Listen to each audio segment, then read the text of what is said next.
All right. 2 Corinthians chapter 8, Paul changes to a new theme here in his writing. He's switching to the topic of basically giving. So chapter 8 and 9 together give us a really good picture of what New Testament Christians how they should think about giving. If you go to a church that talks about a tithe, or if you've ever heard about tithing, which I did, I grew up that way. Tithe is actually the Old Testament way that God commanded his people to give. And tithe just means tenth. And so the Israelites were to give a tenth of all their produce and their income, etc. And it was kind of, it just kind of got missed, and it got applied to New Testament churches all across America. And that's just kind of what most of us know is the tithe. But the tithe is actually not the principle given in the New Testament. We're given a different principle, as we'll see today. And so you don't have to give a tenth of your income. That's not the commandment. Here's the commandment. Well, before we get into that, let's kind of see how Paul introduces the topic. So he says there's a grace of God in the churches of Macedonia. Now, the churches of Macedonia are Philippi, Thessalonica, and Berea. And there may be some other ones, but it's just up there to the north of the Mediterranean Sea by Greece. And if you ever look at a map of Paul's missionary journeys, you'll see how he just kind of spent a lot of time up there. I think that was his second missionary journey. So the churches of Macedonia, he's giving them as an example who, though they were being afflicted with wars and poverty and affliction, all these things, they were still overflowing with a wealth of generosity. Now, even here, he doesn't say how much they were given. He's just saying they were being very generous based on what they had. And this, he says, was a grace of God. So God is even getting the credit for the churches in Macedonia's generosity.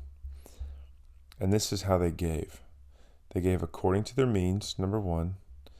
They gave beyond their means, number two. They gave of their own accord, number three. And they gave begging them earnestly for the favor of taking part. So they wanted to give money to the churches to help relieve those in need. So here's the four principles. You should give proportionally to your income.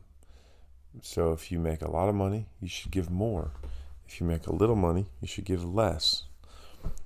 Number one. Number two, you should give sacrificially. He says beyond their means. So it should hurt when you give. You don't give $1. You're not even going to notice it. Give something that is sacrificial, that you could do something else with if you wanted. But you don't want to because you want to give it. Number three, they gave of their own accord. So it's a free will offering. Paul didn't say, hey, you guys got to give to stay a part of the church. He wants it to be of their own accord.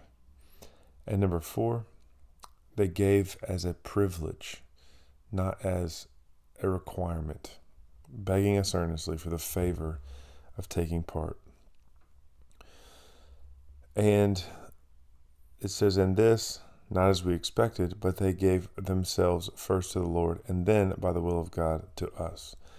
So Paul's using this church of Macedonia, or the churches, as an example to encourage the Corinthian church to give in the same way. So here we get a prescription of how New Testament Christians should view giving. So do you give in this way? First of all, do you give? If you don't give, this isn't something that you need to do in order to maintain your salvation, but you need to ask yourself why not? Because it's shown here that it is a fruit of someone's love for God that they would give to the needs of the saints. And there are many needs in the world. Your church needs money.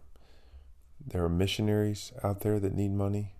There are many gospel workers that rely on the gifts of churches and church members to live and to do gospel work. And so Paul says, see that you excel in this act of grace also. So first thing you do if you don't give at all is you pray that the Lord would be gracious to you to give you this heart of generosity. And Paul says in verse 8, I say this not as a command, but to prove by the earnestness of others that your love also is genuine. So Paul wants them to have assurance of their salvation by being generous. So he's bringing it up to them. Hey, this is what it could look like for you. This is just an example. Church of Macedonia, this is how they gave. You need to think about it the same way. He's not giving them an exact amount, but he's like, hey, just get in on this. So he gives another example from Jesus Christ. For you know the grace of our Lord Jesus Christ, that though he was rich, yet for your sake he became poor, so that you by his poverty might become rich, speaking spiritually. So Christ gave up his life on the cross and became poor in that sense so that we could become spiritually rich. And so we should be willing to part with our things so that others could be blessed spiritually. And so we could be blessed spiritually. When we give, it's better to give than to receive. We're blessed spiritually.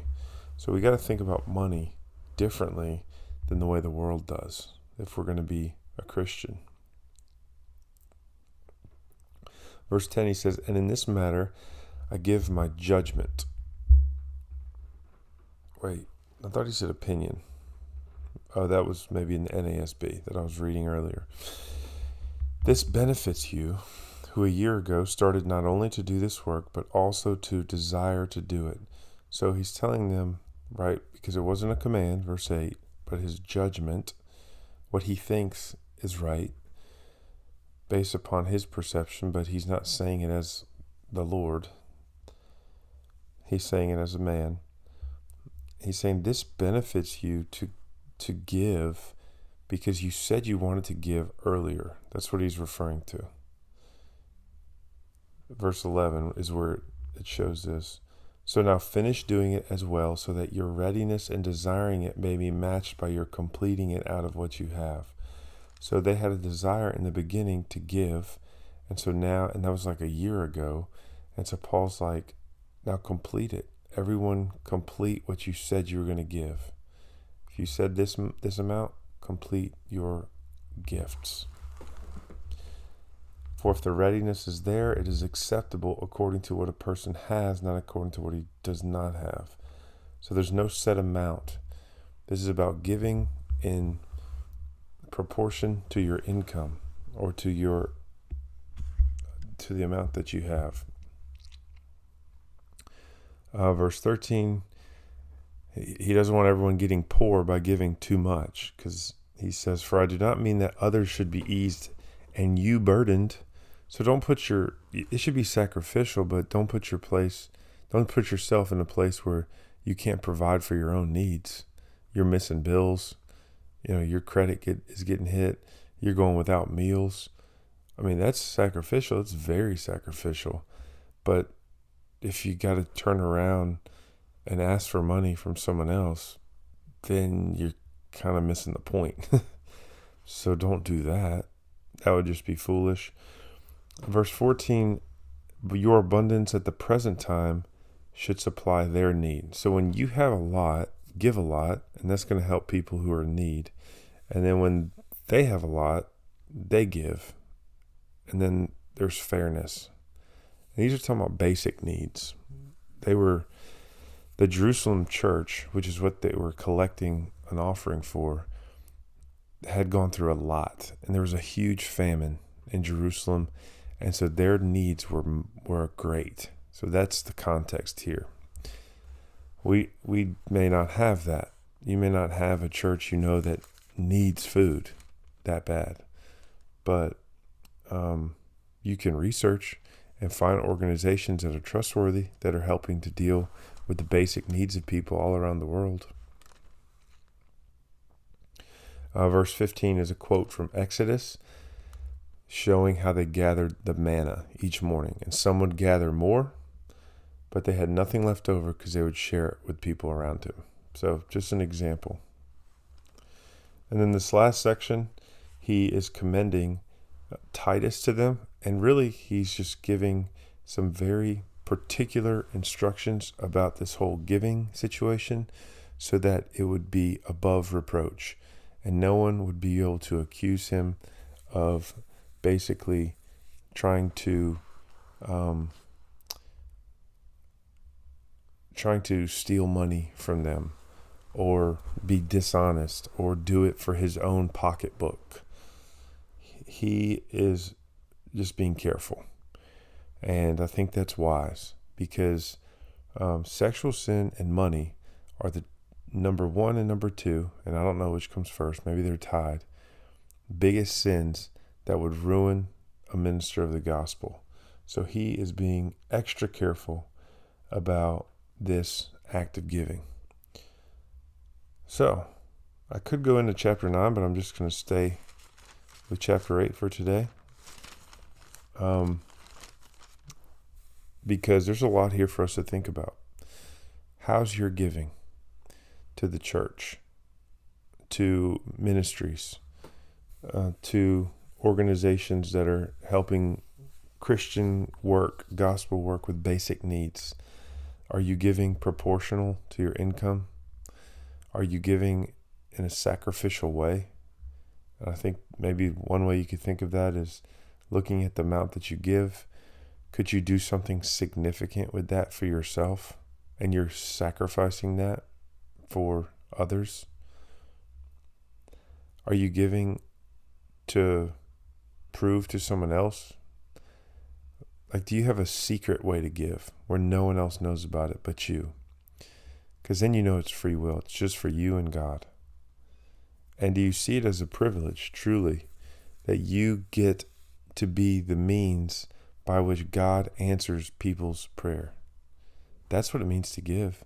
You're joining in on God's work through your financial support. And that's an amazing thing. And so do you view it like that?